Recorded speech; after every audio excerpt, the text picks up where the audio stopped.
Oke guys, kali ini video random lagi. Ini gua bakal bandingin kualitas stick harga di bawah 300.000 kira-kira ini ya. Oke, langsung aja, nggak usah banyak bacot.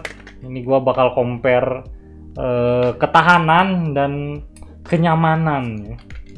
Jadi gua gak bakal tes buat game gitu di sini. Oke, buat pertama ini mari kita lihat. Oke, yang pertama ini adalah apa ini? Double Inferno MTech original ini nih. 115.000. Ini si analog warna-warni ini gua tambah, ini tambahan. Overall masalahnya cuma di analog dan tentu saja di sininya ya. Ya pastilah stick murah gini 115. Ininya pasti kalau lu neken tuh gak enak, terus analognya keset tuh, coba ini kayak kurang oli kayak ada ngik terus ya keset aja gitu, suara klikannya ya sudah begitu saja. Dan kekurangan yang paling besar adalah tidak bisa main game Steam, cuma bisa main game emulator, tidak terdeteksi sebagai Xbox controller. Itu kekurangannya. Oke, langsung saja next. Stick Xbox 360 KW zaman dulu mungkin ya. Pokoknya ini stick terawet 3 tahun. Terus kita balik lagi. Itu yang ini udah berdebu ya. Udah berdebu banget. Ini gua jarang main, ini udah rusak. Tapi ini yang 250 sebenarnya ini gue beli 150 dulu ya, mungkin sekarang naik jadi 250. Mungkin ini KW high grade mungkin ya. Untuk masalahnya sih sekarang drifting kalau nggak salah ya. Iya, ini masalahnya ini udah 3 tahun 4 tahun gitu, dan masalahnya baru ada gitu, drifting, dan R1 nya gak bisa diklik. Ini R1 nya udah gak bisa berfungsi lagi ya. Jadi itu masalahnya. Overall ini bagus, nyaman, bertahun-tahun. Entah bener yang 250 ini atau yang mana, ini gua gak tahu dah ini yang mana. Pokoknya dulu gua beli 150 gitu, mungkin yang 250 sekarang KW high grade gua sebutnya ini. Next, langsung saja. Nah yang ini 130 untuk sekarang. Nah ini 130 setahun bro, mungkin gak nyampe setahun ya, lupa. Masalahnya di mana? Masalahnya ada di sini, ada di L2 nya yang sering mencet sendiri. Horor ini mungkin Xbox 360 KW beneran nih, bukan KW high grade nih, KW beneran. Itu L2 nya, jadi kepake setahun and then udah setahun atau berapa bulan ya, 10 bulan nggak tahu. Pokoknya kurang awet aja gitu. Nah, kita beralih ke sini. Kita lihat dulu harganya. Harganya 175.000 guys. Ini adalah dock controller. Dock controller ini pakai wireless Bluetooth. Bukan pakai dongle ya, tapi ada juga buat ngecasnya bukan ngecas sih. Bisa pakai kabel juga. Ini bisa pakai kabel juga. Ini micro USB. Ini gua berapa tahun ya? Ini lama juga sih. Hampir 2 tahun mungkin ini. Ini hampir 2 tahun sih kira-kira. Top controller ini hampir 2 tahun. Gua pernah main di HP, buat HP. Main game PS1 di HP bisa. Terus buat buat main di PC juga bisa. Terdeteksi Xbox ini bro, 175, dan ya hampir 2 tahun. Tapi kekurangannya ya tentu saja di build quality-nya. Oke, sama pencetannya yang kurang mantap. Analognya sih no problem ya, ininya sih no problem, cuma L1 ininya kurang nyaman dipencet. Tapi kalau kalian nggak terbiasa main game pakai kontrol PS1 PS2 sih, pencetan kayak gini nggak masalah ya. Tapi kalau menurut gue ini kurang nyaman bro, kayak jari gue gak nyaman aja gitu. Tapi ini awet 2 tahun, oke. Sekarang rusaknya ini drifting ya, ini analog kirinya drifting setelah hampir 2 tahun. Next ke IPEGA gamepad PG9156. Ini jujur ribet banget ya. 220.000. Oke, harganya 210. Ini jujur ribet banget nih, harus gergaji. Ini kontrol harus digergaji coba. Gila, ini paling gila ini. Jadi si lingkaran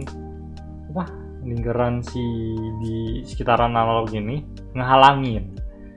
Jadi dia gak bisa sampai pojok ya. Jadi kebanyakan game itu kan lu bisa jalan tuh kalau cuma digerakin dikit tuh si analognya tuh cuma jalan. Nah kan kalau mau lari harus mentok tuh. Nah jadi ketika lu main game yang bisa jalan juga lari, jadi lu cuma bisa jalan doang, gak bisa lari.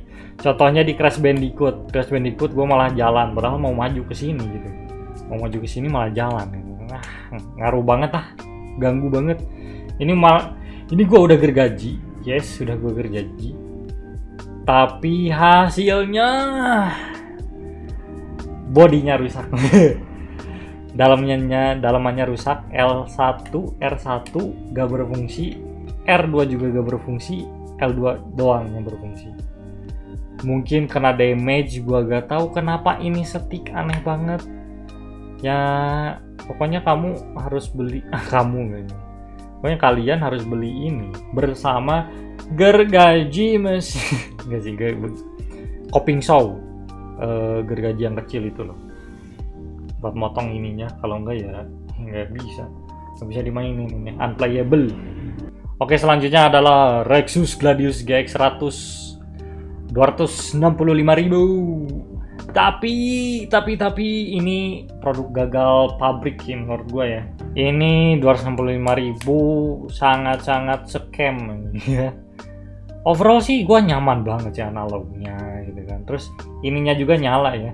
RGB anjir, RGB-nya RGB. Untuk R1 ininya, R2 L2 juga wah nyaman banget bro gitu kan. Tapi masalahnya dia cuma bisa connect dongle. Jadi si kabelnya cuma buat ngecas doang. Ini kan ada kabel buat ngecas doang. Tapi ya gitu, disconnect terus. Lu lagi main nih, main 5 menit kemudian tiba-tiba kedap-kedip di sini. Tit disconnect. Tiba-tiba loh, kok gak jalan gitu kan. Ternyata disconnect. Habis itu connect lagi. Habis itu disconnect lagi. Ya itu, problemnya itu. Dan gua udah upload video review ini dan emang banyak orang yang kena masalah ini, kayak disconnect terus gitu. Nah, pokoknya jangan beli ini lah. GX 100 ini scam bro, ini gagal di pabrik ya ini. Pokoknya kalian tuh jangan pernah beli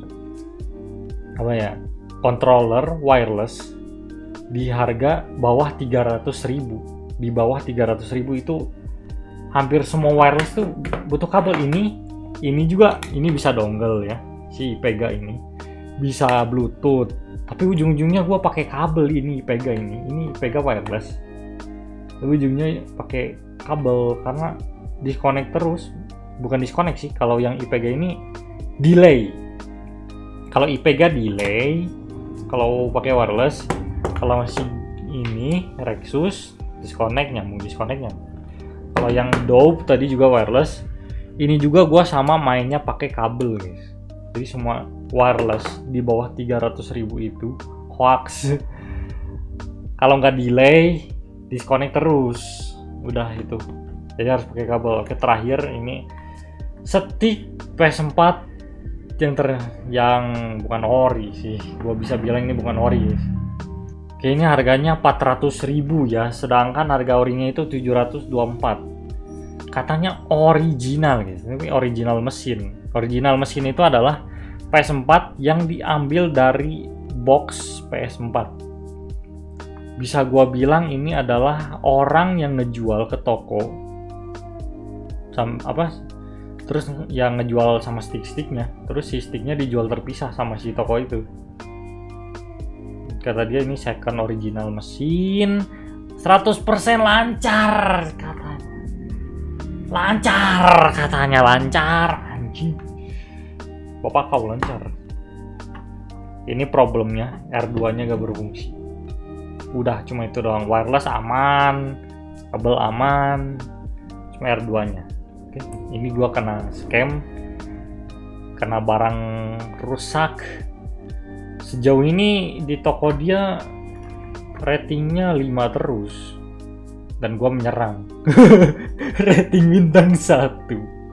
Gua bakal liatin problematika problem. L2 aman kan sampai pojok tuh. L2 aman no. R2 mana R2? R2 mana mas? R2 nya mana mas? Oh my god. 7 controller ini menurut gua yang paling worth it ini sih. Paling worth it ini guys. Xbox yang 250.000 tadi ini kalau lu hoki ini bisa bertahan 3 tahun cuy. Setelah 7 stick ya. Setelah 7 controller guys. Setelah 7 controller guys, akhirnya saya beli. Dan akhirnya gua beli ini. Lagi OTW ini bos. Jadi kesimpulannya adalah harga menentukan kualitas guys. Meskipun ini bahkan PS4 original mesin second, tapi kadang si tokonya bangsat gitu kan. Kadang si tokonya bangsat gitu kan. Dibalikin gak mau gitu kan, dibalikin gak mau. Terus ini rusak, paling mentok-mentok di servis mungkin sama gua ini. Paling PS4 ini. Sisanya ini yang 250 3 tahun. Intinya sih gini ya. Selain harga menentukan kualitas, controller di bawah 300.000 itu gak ada yang wireless. Bahkan Logitech pun, Logitech F310 kalau nggak salah ya, itu harganya 300-an kan ya. Tapi kan wired. Bener nggak? Ini Logitech perusahaan besar bos. 300.000 aja masih kabel gitu kan. Ini di bawah 300.000 udah mau pakai dongle, pakai Bluetooth gitu kan. Sedangkan ya gitu, delay jadinya. Delay, disconnect terus. Jadi kalian jangan beli controller di bawah 300 yang wireless. Selalu kabel guys. Kalau mau murah kabel. Kalau mau berkualitas kalau mahal baru bisa wireless. Tapi kalau murah harus pakai kabel. Oke, begitu saja videonya. Ini gua rada kesel juga ini PS4 nya gitu. Sampai jumpa di video berikutnya. Bye bye.